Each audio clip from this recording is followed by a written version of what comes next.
Bit அடிக்கிறான்னு பார்த்தா diaper எடுத்து விடுறான்றாங்க 3ஆம் கிளாஸ் பையனுக்கு. எப்படி ஒரு கேடுகட்ட கவர்மெண்ட் உலகத்திலே இருக்காது. 12ஆம் கிளாஸ் வரைக்கும் ஃப்ரீயாக பாஸ் பண்ண விட்டா தான் உயர்கல்வி வரும். சர்வ சிக்ஷா அபியான் ஒன்று கொண்டு வந்திருந்தாங்க. உயர்கல்வியை ஒழிச்சிட்டான். இப்போ ஆரம்ப கல்வியும் ஒழிக்கலாம். பிஜேபியோட பெரிய பிரச்சனை என்னென்னா அவங்க கல்வியே வேணான்றாங்க யாருக்கும். ஏன்னா படித்தவன் ஆர்எஸ்எஸ்க்கு எதிராக திரும்புவான். அறிவுள்ளவர்கள் பிஜேபி ஆர்எஸ்எஸ்ஸை குறிப்பாக ஆர்எஸ்எஸ்ஸை ஏற்றுக்கொள்ள மாட்டார்கள். ஆர்எஸ்எஸ்ஸின் மதவெறி கொள்கைகளை இந்துத்துவ திணிப்பை படிப்பறிவு உள்ளவர்கள் ஏற்றுக்கொள்ள மாட்டார்கள்.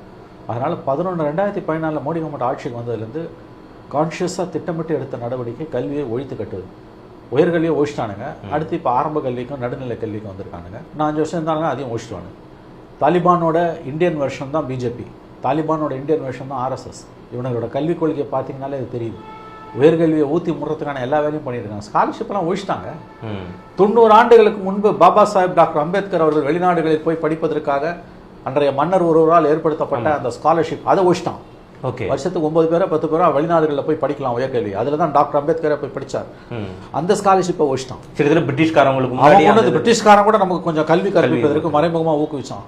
ஒரு இந்திய மன்னரால் உருவாக்கப்பட்ட அந்த கல்வி உதவித்தொகை ஸ்காலர்ஷிப்பை அதில் தான் டாக்டர் அம்பேத்கர் போய் படித்தார். உயர்கல்விக்கு அதை ஒழிச்சிட்டான். படிப்பே வேணான்றான். படித்தாதானே நீ என்ன கேள்வி கேட்ப. அறிவுள்ளவன் ஆர்எஸ்எஸ்ஸை ஏற்றுக்க மாட்டான், பிஜேபி ஏற்றுக்க மாட்டான். அவங்களோட முதல் எதிரி கல்வி. உயர்கல்வியில் அதை கிட்டத்தட்ட சாதிச்சிட்டானுங்க 11 வருஷத்தில். இப்போ பள்ளிக்கல்வியில் அந்த வேலையை ஆரம்பிச்சிருக்கானுங்க. தமிழகம் உறுதியாக மும்மொழிக் கொள்கையை, புதிய கல்விக் கொள்கையை எதிர்க்கு. நல்லா தெரிஞ்சுக்கோங்க, இந்தி மொழி திணிப்பு மும்மொழிக் கொள்கையை விட ஆபத்தானது புதிய கல்விக் கொள்கை. புதிய கல்விக் கொள்கையை ஏற்றுக்கலன்னா உங்களுக்கு நான் ஃபண்டு கொடுக்க மாட்டேன்றது அப்பட்டமான மிரட்டல். அப்பட்டமான மிரட்டல், பிளாக்மெயில் பாலிடிக்ஸை பிஜேபி பண்ணுது. ஒருபோதும் தமிழ்நாடு இதற்கு அடிபணியக்கூடாது. இதுவரையில் திமுக அரசு உறுதியாக இருக்கிறது, இனிமேலும் இருக்கும் என்று நாம் நம்பலாம். அவ்வளவுதான். ஏன்னா இதுக்கு மற்ற கட்சிகள் எல்லாருமே இல்ல, தமிழக கட்சிகள் எல்லாம் ஒரு சேர ஒரே கொள்கையை சொல்றாங்க. பிஜேபி தவிர பேரும் தமிழ்நாட்டில் மும்மொழி கொள்கையை எதிர்க்கிறான், புதிய கல்விக் கொள்கையை எதிர்க்கிறான். திரும்பவும் சொல்றேன், யாருமே இந்திக்கு எதிரானவங்க இல்லை. படிக்கணும்னு நினைக்கிறோம், படிச்சுட்டு போட்டோம். யாரும் அதை தடுக்கல.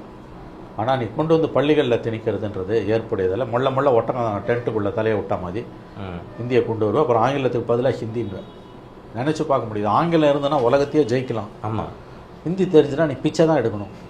ஏன் வட இந்தியாவிலேருந்து ஓடி வரான்? ஏன்டா அவன் ஹிந்தி படித்தா வேலை கிடைக்கணும். எதுக்கு 1 மணி நேரத்துக்கு 100 பேர் ஓடி வரான் சென்ட்ரல் ஸ்டேஷன்லேருந்து வெளியில், ஜார்க்கண்ட்லேருந்து. அதையுமே அவங்க என்ன சொல்கிறாங்கன்னா, அந்த வட இந்திய தொழிலாளர்களும் நீங்கள் பேசணும் இல்லையா, அதுக்கு ஹிந்தி கற்றுக்கணும். ஒரு அவனை தமிழ் கற்றுக்க சொல்லிட்டா நான் ஏன்டா கற்றுக்கணும்? உலகத்தில் இல்லாத நியாயம் பேசுகிறானுங்க. அமெரிக்காவில் பழக போகிறான், இதே மாதிரி திருட்டுத்தனமாக போய் ஸ்பானிஷ்காரன் போகிறான், ஆஃப்ரிக்கன் போகிறான், குஜராத்தி போகிறான்.